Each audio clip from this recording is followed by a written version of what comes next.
Hello and welcome to Chapter 7, How to Get a Job, Searching, Preparing, Applying, and Interviewing. Steps the employer takes to hire. From the employer's viewpoint, the stages in the search for a valuable employee include the following: deciding what duties and responsibilities go with the job and determining the qualifications the employee should possess. This is important for you to remember because if you know what the employer is looking for, you know what you need to include on your resume or in your cover letter. Advertising the job on the company website, in newspapers, and in professional publications. Job sites like Monster and Career Builder, they are good. They are helpful, but sometimes since there are so many jobs, it can be overwhelming. So I always tell students that it may be best for you to look for a position that is advertised on a field specific website or in a journal. For instance, whenever I look for teaching positions, when I was looking for teaching positions before coming to Cape Fear, I didn't look on Monster or Career Builder. Instead, I looked on Higher Ed Jobs. They had a list of job offerings for community colleges separated and categorized by state, city, professional level, and field. So that was much more helpful to me than going on one of those large databases. Scanning and evaluating resumes and letters of application. Now, pay close attention to the word scanning and evaluating.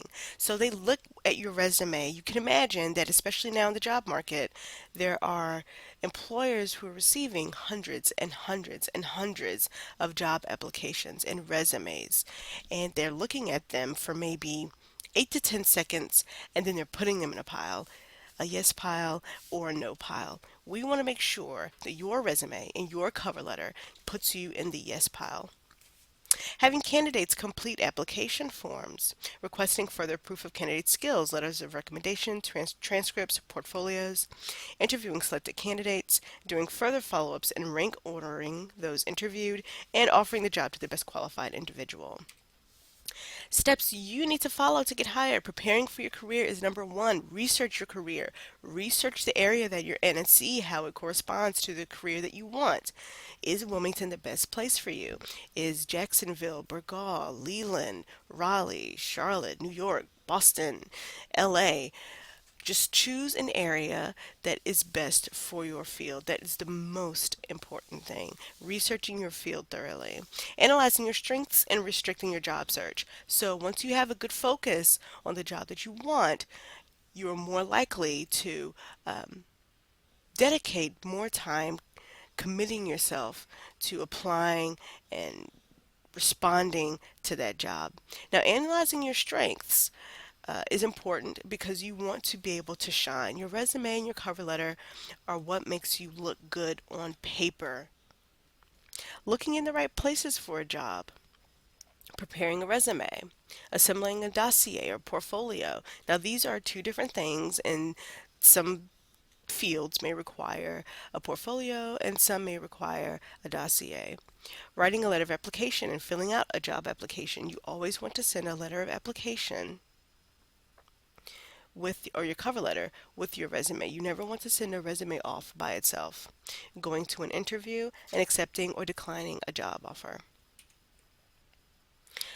Preparing for your career. The Career Center here at CFCC is amazing.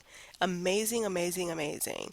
They can help you revise and edit and make your resume stronger, make your cover letter stronger, or they can just help you look for internships and jobs. So if you haven't had a chance to go down there, go down there. They love seeing students and they would love to help you. Attend job fairs and workshops. Join student organizations, student and professional organizations and societies.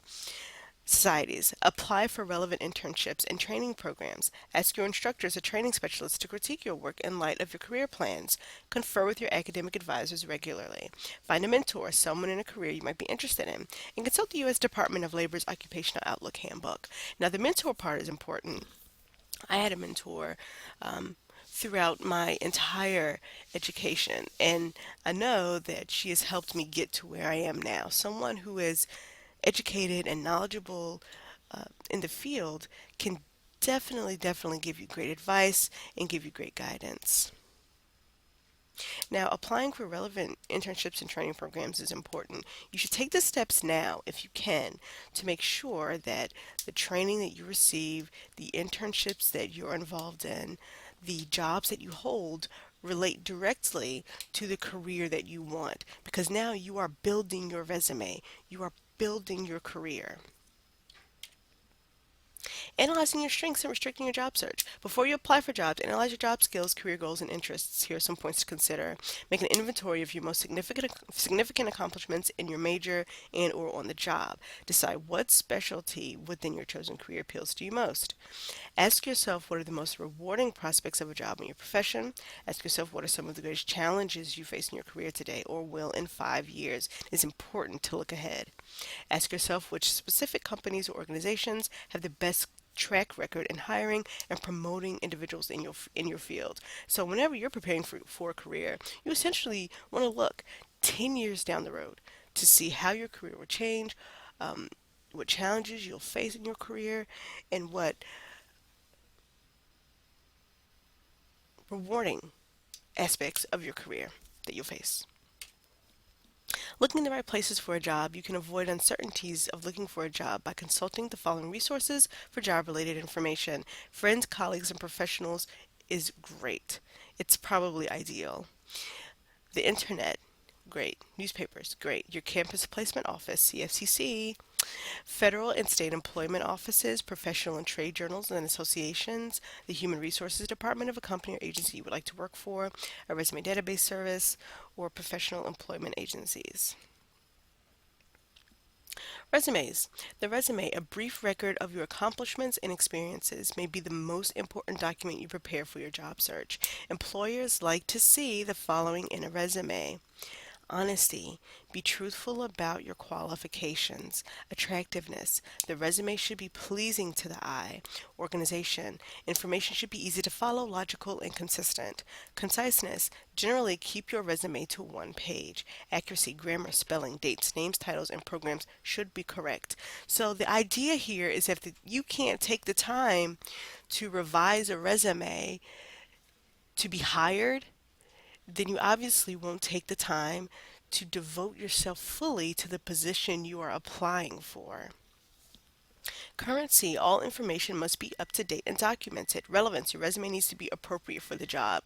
So if I'm applying for a job as a teacher, I probably don't need to include the job when I was 16 years old working at Bojangles. It's not relevant in any way. The process of writing your resume. To write an effective resume, ask yourself the following important questions. What classes did you excel in? What papers, reports, or presentations earned you your highest grades? What computer skills have you mastered? What jobs have you had? How did you open or expand a business market, increase a customer base? How did you impress your boss? What technical skills other than computer skills have you acquired? Do you work well with people? Do not put that on your resume, just consider it. Can you organize complicated tasks or identify and solve problems quickly? Have you had experiences, responsibilities managing money? Have you won any awards or scholarships or received a raise, bonus, commendation, and or promotion at work? Here's what I want to tell you about your resume. You need to quantify everything you can in a resume. And I'm going to post an example of what I mean by quantifying. Employers don't want to know what you were supposed to do on the job or what you were hired to do on the job. They want to know what you actually did. So instead of saying, let's say you're a cashier, instead of saying, I was a point of sales associate for a department store, that's okay. What does that tell you? What does that tell the employer about who you are as a worker, about what exactly you did, what you contributed to this job? It tells them absolutely nothing. So this is what you want to say instead. Something like, as a point of sales associate for Belk's department store, I sold over $4,000 worth of merchandise and saved the company over $1,000 of merchandise in my short 2 years or in my 6 months of working. So you want to put numbers to everything. People are more likely to believe numbers than anything else. So you want to apply numbers and apply actual uh, job experience wherever you can. Again, I'm going to show you how to do that. Parts of a resume: contact information, career objective, credentials, related skills and achievements, computer skills, honors and awards, and references.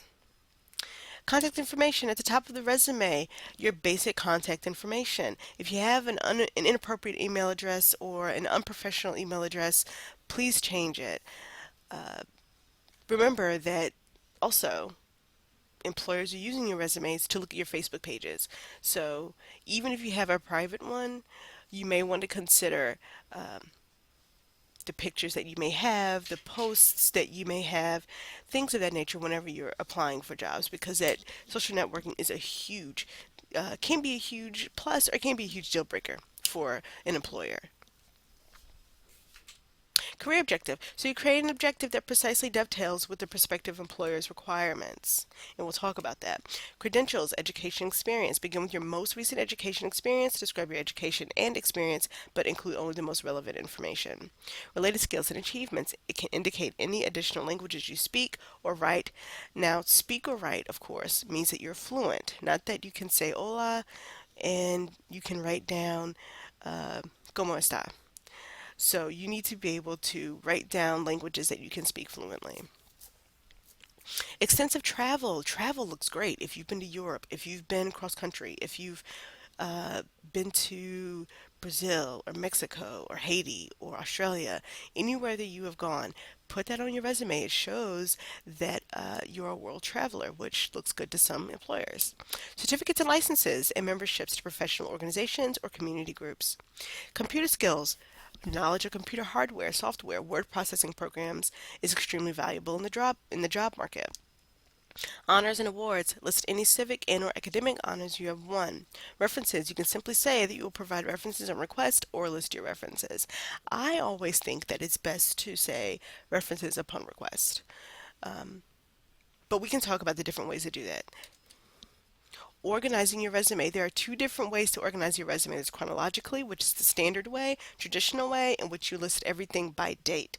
But function or skill area is where you list everything by function, and I'll show you an example of that. There's an example in your book as well, but I'll show you. I love the function or skill area resume. I think it is so timely because for people who have worked for 20 years and they've had three different jobs and now they're starting a new career, the functional resume is perfect. Perfect, perfect, perfect. And I'll show you why in a little bit.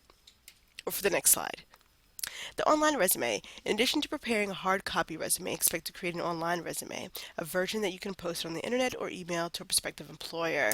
First, convert your print resume to text only so that it can be scanned or emailed. Then, make it search engine ready by including keywords section at the top of your resume, using descriptive keywords, concrete keywords, using keywords used by a prospective employer, putting keywords in noun form. Cybersafing your online resume. Whether you use a job search database service or post your resume on your own website, protect your identity by doing the following. Avoid listing personal information on your resume. Post your online resume only on reliable sites. Never use your email address at your current place of work. Use an email address specific to your job search. Never put the names of your references or their addresses online, and delete your resume from job search databases once you have been hired. And we will continue dossiers and career portfolios in the next PowerPoint.